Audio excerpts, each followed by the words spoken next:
हजरत अबू उबादा बिन जर्राह, सुनो, इस्लाम अमन का दर्ज देता है, मोहब्बत का दर्ज देता है। भाई इस्लाम ही तो अमन का दर्ज देता है, पर जड़ी बूटी काटना बदअमनी नहीं होता। जालिम का हाथ पकड़ना बदअमनी, और अमन वाले और होते हैं बुज़दिल।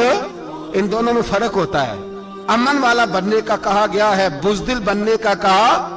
मेरे नबी पाक ने जो बदर में तलवार उठाई थी, जिरा पहनी थी, हुजूर अलैहिस्सलाम ने लोहे की जैकेट पहनी थी, तो वो भी मेरे रसूल पाक ने अमन के लिए ही पहनी थी।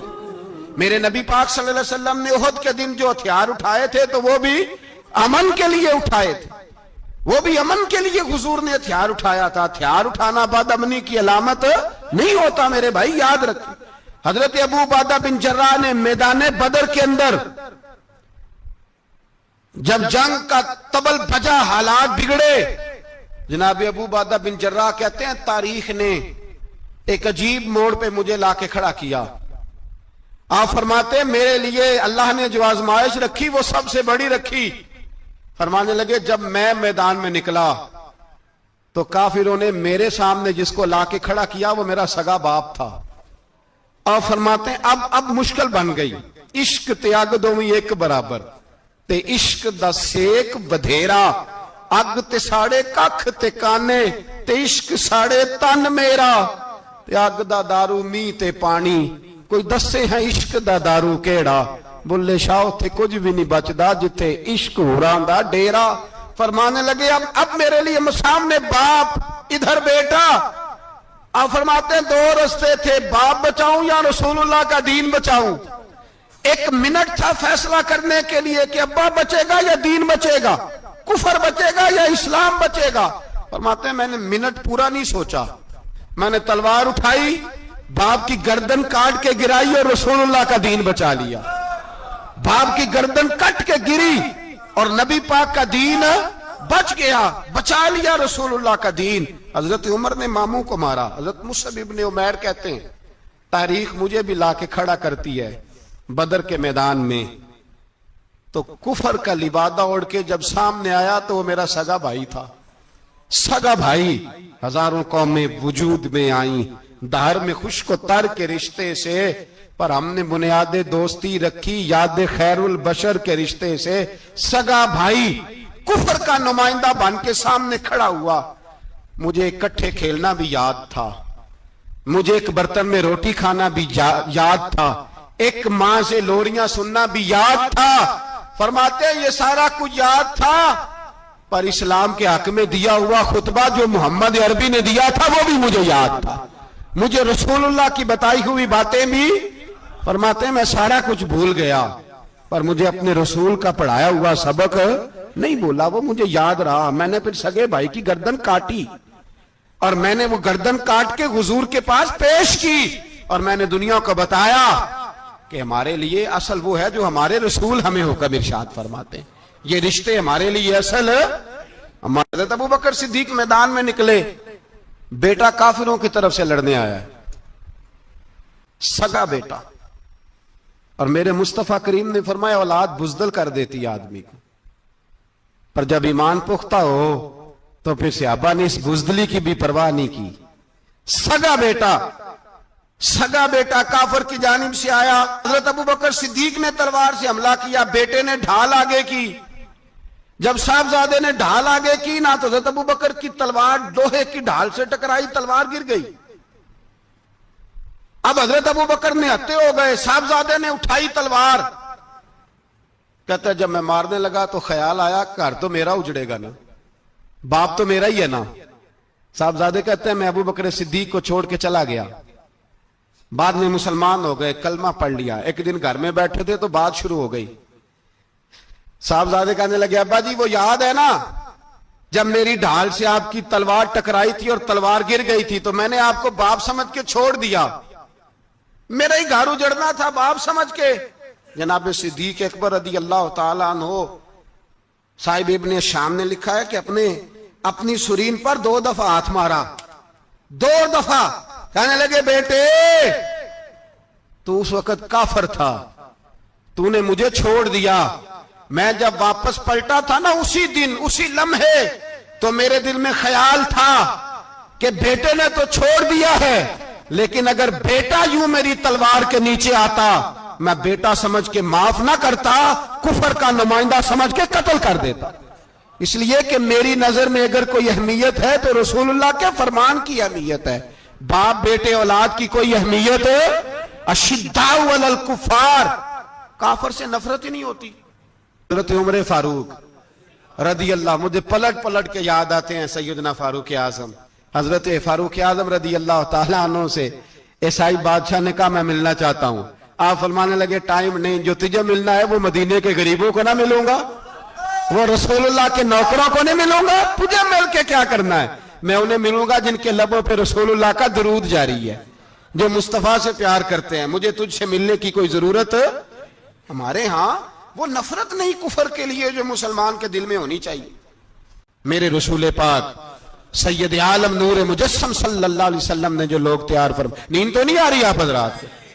एक वो मंजर था, हजरत उमर ने जब अपने सगे मामू को लताड़ा, जनाब अबू उबादा बिन जर्राह ने बाप को कत्ल किया, मुसअब इब्न उमैर ने भाई को कत्ल किया। एक वो मंजर था। एक वो मंजर था जब मुसलमान मक्के से मदीने आए, मदीना तैयबा पहुंचे तो मुस्तफा करीम ने फरमाया ये तुम्हारे भाई हैं, बस बात खत्म हो गई। ये तुम्हारे, भाई इतनी सी बात है, ये तुम्हारे, इससे ज्यादा नहीं।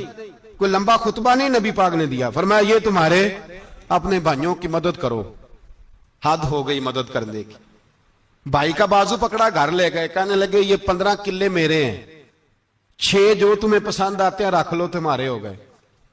घर का सामान, बिस्तर, रजाइयां तक निकाल के दरवाजे के अंदर रखे। भाई से कहा यार जो तुझे अच्छा लगता रख ले, आधा तेरा आधा मेरा। यहां तक एक वो मौका जब अशिद्दाउ अलल कुफार, एक ये मौका रुहमाउ बैनहुम, सहाबा किराम अलैहिम रिदवान में से किसी के पास 2 बाग थे, एक में खजूरें ज्यादा पकी, एक में कम पकी। जब वो अपने भाई को देने लगा तो उसने कहा तुझे रसूलुल्लाह ने मेरा भाई बनाया है, तुझे वो वाला बाग दूंगा जिसकी खजूरें ज्यादा पकी हुई है, वो वाला बाग दूंगा, खजूरें ज्यादा पकी हुई। और यार तारीख आलम ने ये नजारा नहीं देखा कि वहां से एक शख्स आया, गरीब है, रिश्ता नहीं मिलता। यहां एक शख्स ने क्या किया, उसको अपने अपने खानदान से, अपने घर से रिश्ता भी दिया। कहा भाई है, इसको यहां बसाना है, रखना है, लाना है। कोई तहजीब का टकराव नहीं हुआ, कोई उन लोगों के आपस में झगड़े नहीं हुए, कोई नहीं कहा कि ये मुहाजिर है, ये अंसार है, कोई किसी जगह नहीं कहा तुम्हारा खाना पीना रहना सहना अलग है, कोई किसी जगह बहस नहीं हुई, आधा बांट के दिया। और फिर भाईचारे का हाल ये था कि तबूक के बाद जब बड़ा माल आया ना मुसलमानों के पास, ढेर लग गए, बैरीन से माल आया तो ढेरों लग गए। तो रसूल पाक सल्लल्लाहु अलैहि वसल्लम ने अंसारे मदीना को बुलाया, मदीने वालों को। फरमाया तुमने बड़ा एहसार किया था अपने भाइयों पर, तुमने अपनी आधी आधी जायदादें दे दी थी, तुमने रुहमाओ बैनहुम का पूरा मुजाहिरा अमलन करके दिखाया था। अब माल आ गया है, 2 ऑप्शन मैं तुम्हें देता हूं, 2 किस्म की तरजीहात, एक चीज कबूल कर लो। का या रसूल अल्लाह सल्लल्लाहु अलैहि वसल्लम हुक्म फरमाइए। फरमाया यहां तो जो माल तुमने अपने मुहाजिर भाइयों को दिया है वो वापस ले लो, वो तुम वापस ले लो, और ये जो माल आया ये मैं इनमें बांट देता हूं। या इस तरह करो कि मैं ये माल तुम्हारे दरमियान आपस में आधा आधा बांट देता हूं, या तुम्हें कुछ फीसद ज्यादा दे देते हैं, उन्हें कम दे देते हैं। बात हो रही थी, अंसार चुप थे। हुजूर ने फरमाया बोलते क्यों नहीं, पता महबूब को भी है कि ये बोलेंगे तो मुझे भी ठंड पड़ेगी और कयामत तक सारी उम्मत को सुकून मिलेगा। फरमाया बोलो। तो अंसारे मदीना बोले तो रो के बोले, का महबूबा हमने माल क्या करना है, हमारे पास रसूल पाक जो मौजूद है। या रसूल अल्लाह हमने क्या करना है माल का? हुजूर जो अब आया ये भी सारा इन्हें दे दे, जो हमने दिया था इन्हें वो भी इनके पास रहने दें, और या रसूल अल्लाह जो बाद में आए वो भी इन्हें दे दें। हमारी शर्त यह है कि हमारे दरमियान अल्लाह के रसूल मौजूद रहने चाहिए, महबूब हमारे दरमियान रहे, माल और दौलत की हमें जरूरत है। ये रुहमाओ बैनहुम में आपस में बांट के हर चीज अपने भाइयों को दे दी। हजरत उमर, ईसाई बादशाह टाइम मांगता तो कहता कोई टाइम नहीं, चल दौड़ जाओ।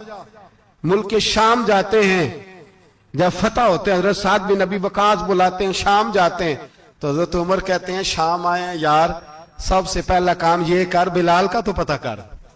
यहां सुना है बिलाल हबशी का मकान भी कहीं नेड़े नेड़े है, पता तो कर। हजरत बिलाल हबशी हजरत सैयदना साद कहने लगे हुजूर बुला ना ले। फरमाया नहीं, वो मुस्तफा का गुलाम है तो मेरा तो इमाम है। मैं घर मिलने जाऊंगा, घर रुहमाओ बैना हूं। काले रंग के हबशी गुलाम सैयदना बिलाल हबशी को मिलने घर गए और जनाब उमर जाके बैठक में इंतजार करने लगे, गोया ड्राइंग रूम में बैठे इंतजार होने लगा। जनाब सैयदना बिलाल आए तो हजरत उमर उठ के खड़े हुए। मुल्क शाम के लोगों ने यह मंजर अजीब देखा कि जनाब उमर फारूक एक हबशी के लिए खड़े हुए, और जब खड़े हुए तो हजरत बिलाल कहने लगे उमर बैठ जाओ, ये क्या कर रहे हो?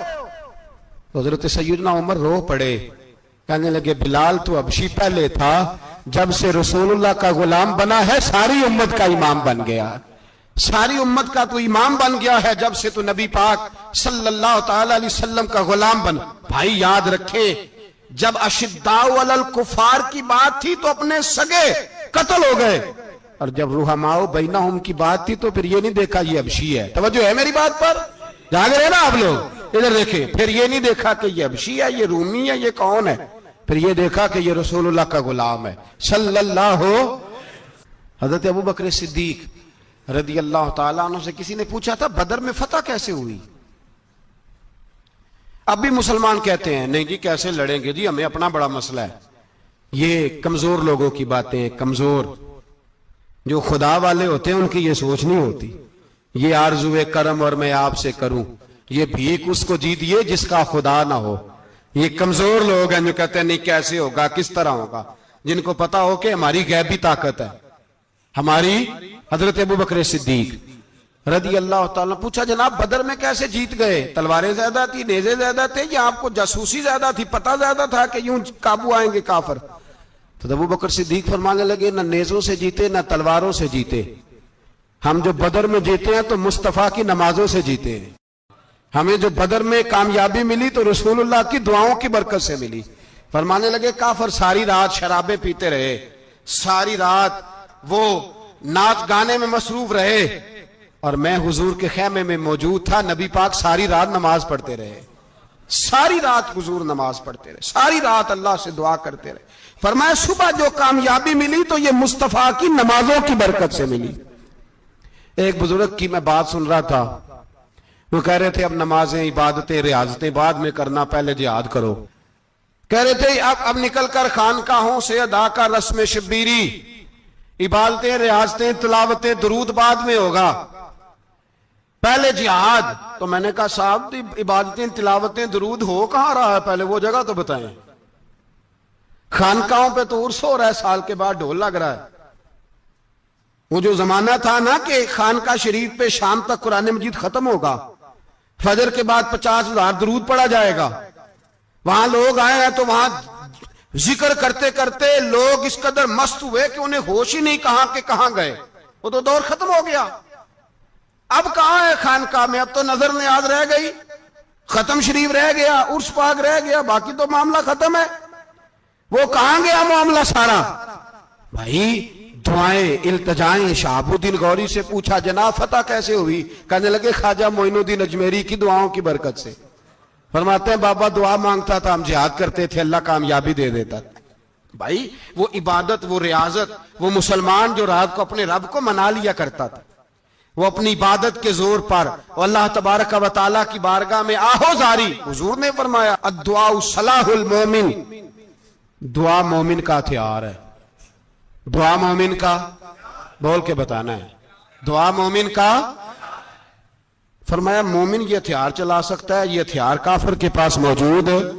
हजरत ज़ैद बिन हारसा रदी अल्लाह ताला अन्हु को ना पकड़ के कुछ काफिर उनको पकड़ के ले गए तो एक दरख्त के साथ बांध लिया, कहने लगे तुम्हें कत्ल करेंगे, हुजूर के सहाबी हैं रदी अल्लाह ताला। जब काफिर आपको कत्ल करने लगा ना तो उन्होंने दरख्त के साथ अच्छी तरीके से टांगे बांध ली, हाथ बांध लिए, गर्दन बांध ली। कहने लगा बुला अपने रब को। तो हजरत ज़ैद रदी अल्लाह ताला अन्हु फरमाने लगे मैं तो शहीद होने को तैयार था, लेकिन तूने आजमाने का प्रोग्राम बनाया तो ठीक है, मैं फिर बुलाने लगा हूं अपने रब की मदद को। ऐ अल्लाह मदद फरमा।